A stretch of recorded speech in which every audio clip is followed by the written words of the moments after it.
holidays. We socialize with his friends. She's Romanian like us, but he's American.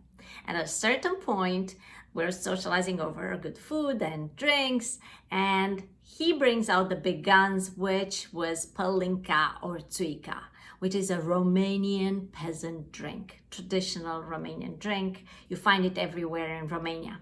I never appreciated back in Romania, but this time I could appreciate all the flavor, oh my goodness, it's so good. I couldn't have enough of it. So, and it brought back memories.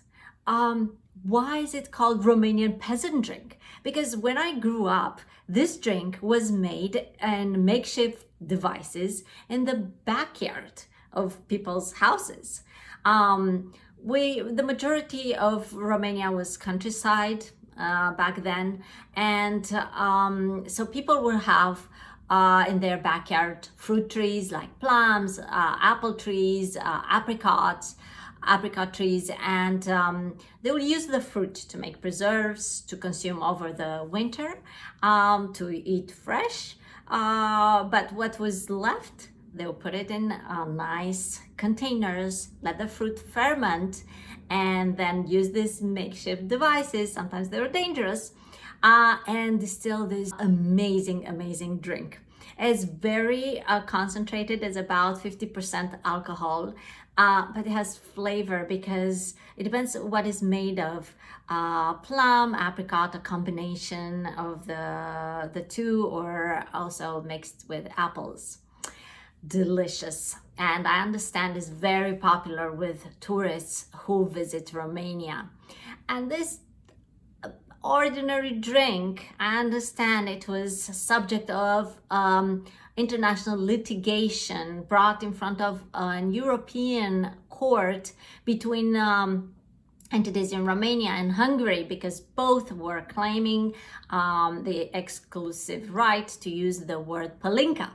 And my understanding is that the European court decided that both countries can use the word, it's just spelled differently. In that area, in the Balkans, many things are actually common to many cultures, many countries in that area, but each one of them, they claim ownership, exclusive ownership. So part of our chores as children were to go outside with a little bucket, usually in the morning, and gather all this very ripe fruit from the ground, because that was the best fruit, very ripe, to put it in the containers to ferment and to make this delicious țuica and palinca, which was a drink for the adults, not even for children. But that was our chore. So back then, when I grew up, we were more calculated about the way we're consuming things. We were, the resources were scarce, meat, everything, fruit, vegetables, they were scarce. And that's why we had to be more restrained in the way we're consuming things, and because we had to produce them. I miss that in some ways. Țuica and Palinca was a very powerful token in the bartering process back when I grew up, and it still is. You needed something done, somebody to help you with fixing the fence or lifting some heavy stuff in around the household. You give them some of this delicious drink. And let me tell you, half of Palinca or țuica, half a liter, which is about 16 ounces, goes a long way. So due to this bartering process, I found out that there was no Santa Claus. So one Christmas, as it was tradition back then, grandmother asked a neighbor to impersonate Santa Claus for us, the kids. So this person will have the costume and the fake beard and everything, and the parents will make us learn a poem ahead of time, and we'll have to tell this person the poem, and we were so traumatized. were more traumatized if we were to recite the poem in front of Ceausescu. Is, you know, sometimes I will make a mistake and I'll think that Santa Claus maybe will think I was bad and not give me presents or something. Like, yeah, that's another story.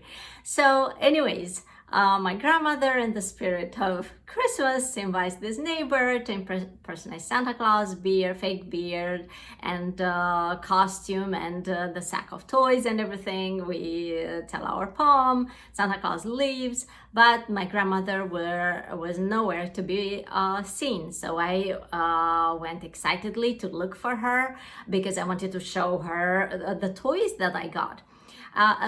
At my grandmother's house, the kitchen was detached from the main house. So I went outside and I peeked through the window of the kitchen and I saw my grandmother enjoying țuica with Santa Claus.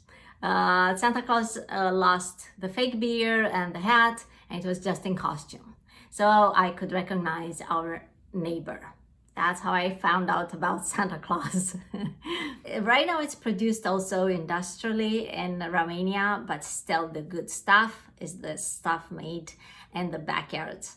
And is smuggled many times in the United States in bottles of water, like plastic bottles, because the drink most of the time looks like vodka is very clear. In some instances, depending on the combination of the fruit used to produce it, has a little bit of color. So my plan for next time when I go to Romania is to smuggle me some țuica or Palinca, but homemade, not industrial type.